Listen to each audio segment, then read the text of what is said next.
4 دست جمعی رفتیم بیت ولایت. عظما اومد از روزگار کرد پیشمون شکایت.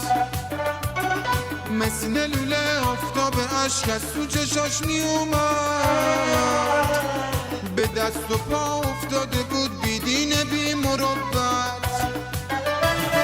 میگفت تو گل مون خرمون آخه با ویلا شد فیزگولمون. هلال شیعی چی میشه؟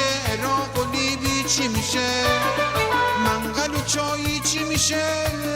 رحیم مشایی چی میشه؟ راز دلش رو گفتش اینو جواب شنفتش. راز دلش رو گفتش اینو جواب شنفتش. تو عظمایی آقا چقدر داغونی، میکنی ولایت یا که بزچرونی؟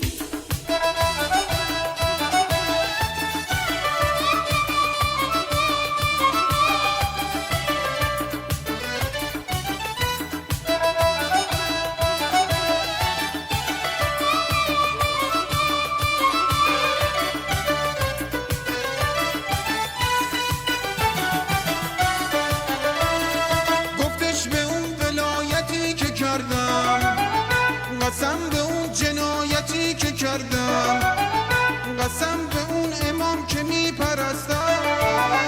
من یه ولی فقیه شاخ شکستم. راز دلش رو گفتش اینو جواب شنفتش. راز دلش رو گفتش اینو جواب شنفتش.